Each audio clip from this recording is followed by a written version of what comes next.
I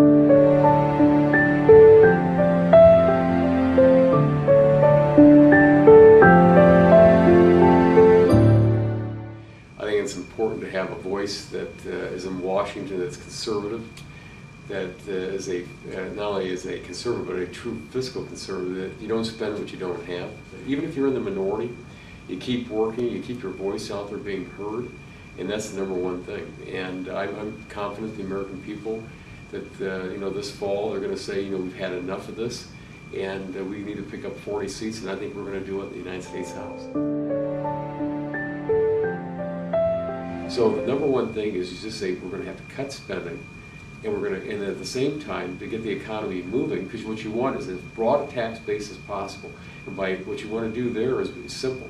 You just say, number one, we're going to cut taxes, and not only on individuals but businesses. Businesses will put the money back in, but they're not going to do it if the federal government keeps taking it.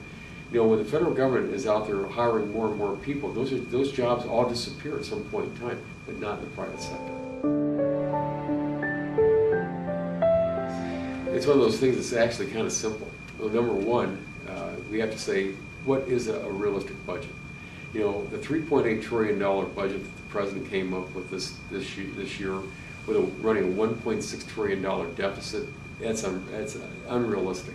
It's unsustainable. I served on the budget committee when you had the Congressional Budget Office Director, you had the Office of Management and Budget Director, when you had the Secretary of Treasury and Geithner, when you had Bernanke from the Fed in. They all said the same thing. This thing is totally unsustainable. So what we start is, we say, look, you just can't fund all these things. And some people people are going to scream for a while, but again, where's the money come from?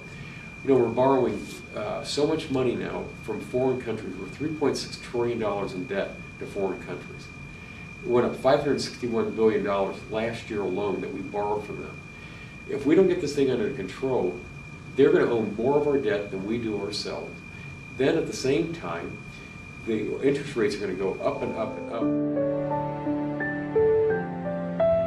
People are going to find it's going to be tougher to get a credit card, because they're going to have banks and are going to say, well, wait, all these new obligations that are on us, we're going to have to make it tougher. And so what's going to happen is the federal government is going to make it tougher for people to get credit, and it's going to be tough then, for people to go out and buy, because what the Democrats want, they need to have people out there buying and consuming, because that's how they'll try to get the economy started again. So, again, I think that when you look at these financial regulations, especially this bill that's coming out, that came out of the House and what they're talking about in the Senate, I think that's going to be bad policy for the American people. If you look at Fannie Mae and Freddie Mac, those are government-sponsored enterprises. They're you call them semi-public. Now the American taxpayers are on the hook to over $400 billion in case something goes wrong. And I mean, it's unlimited now. It can go past the $400 billion. And when you're looking at taking contributions, you take contributions from folks that first of all, that usually has some kind of a point of view that you have. And again, folks that support me or the organizations see me as a fiscal conservative, one that wants to make sure that we have a national energy policy, that we do things right on the healthcare side. They put stuff in this piece of legislation that I think most Americans wouldn't be able to sleep if they knew what was in it. And of course, when it was over in the Senate, it even got worse. And when you're talking about a $569 billion tax increase, when you're looking at $500 billion in Medicare cuts, when you're looking at the situation out there that they didn't do what they call the doc fix. That's about $210 billion. That's to pay the doctors over time. They didn't consider any of this stuff. So again, I think what you have to do is you have to do this thing incrementally. And again, you've got to do it so that, again, the American people are comfortable with it. People are comfortable with this thing. They all know that, hey, there's no way the federal government's going to run anything cheaper than you can on the private side. They also know that they're going to be paying more and getting less. We have doctors out there already saying they won't practice anymore. It's going to be tougher to get people to go into medicine, because how are they going to pay their medical bills if they're not going to get paid? So I think, again, what we have to do is, right off the bat, look at the tort reform, look at the lawsuit abuse, look at saying, how do we get doctors out and having to have defensive medicine. Pooling, being, different organizations, different groups of individuals, being able to get together to be able to say, okay, now we're going to have insurance for us. Or to be able to say, you watch TV all the time, they're always advertising car insurance across state lines. What about health insurance? The more competition there is out there, the better it's going to be to drive the price down for people. So, and again, the folks with pre-existing conditions, we have to make sure that we take care of the pre-existing condition situations. So it's all these things, but again, people wanted it incrementally, not in one giant swoop.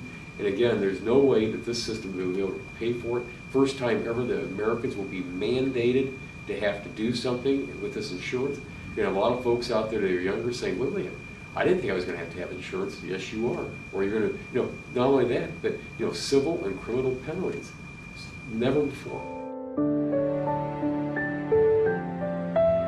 Well, I tell you, the bill that passed last year passed by a 7-vote margin, and not with my vote, because that was a terrible piece of legislation.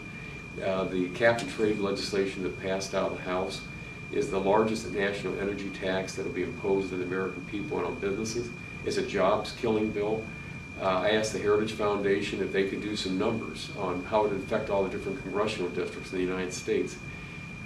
My congressional district is the 3rd hardest hit district in the nation under this piece of legislation. Out of 435, Ohio gets 87% of its energy is coal. Indiana next door is 94. Of the top 20 hardest hit congressional districts, 16 of those 20 are in Ohio and Indiana. I have the largest manufacturing district in Ohio and the largest ag district in Ohio.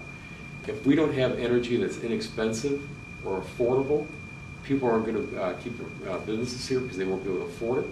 You're not going to have people, you're going to watch senior citizens' energy rates skyrocket. And so what we got to do in this country is simple. We have to use what we have. We have oil, we have natural gas, we have coal. We should be in nuclear, hydro, and then of course all of the alternatives from solar and wind and ethanol and biodiesel and clean coal technology. I mean, you can go through all of these different avenues, but that's how we get this country moving again.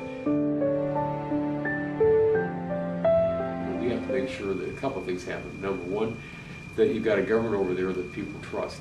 Number two, you have to have the trust that the people have in us. And how I mean that is this. People aren't going to make a deal and say, you know what, we want to work with the Americans. If they say, what the president said, we're going to be out of here by June of 11. You can't do that. That's impossible, because what their people are saying already is this. No, Americans, it's great to have you coming into our villages and securing our area, but we're not going to help you at all or cooperate, because if you're gone in less than a year and a half, who's going to be back here? Well, Taliban, Al-Qaeda, they're going to kill us. So, we've got to make some commitments over there. Are we going to try to help these people get to where they need to be? And the thing about these people is they don't see the Americans as conquerors. They see us here as trying to help them. But, it's a very tough policy, but we don't want to lose American lives over there if all of a sudden we just walk away and say, well, we give up. But I think what we've been successful in Iraq, and we've got to have the right people in the military, and not have Washington telling the military how to run the war. That we don't have these massive debts and deficits being added up on not only this generation but future generations. That we create jobs out there, meaningful jobs, not a bunch of government make-work jobs that are going to be here for a short period of time and then gone. And then, we want to make sure that we have an energy policy in this country. That I've been on now on Energy and Commerce Committee. We've done a lot of work for the last couple of years, not only in Northwest Ohio and North Central Ohio talking about energy, but also going across the country and saying why we have to have a policy to make ourselves energy self-sufficient.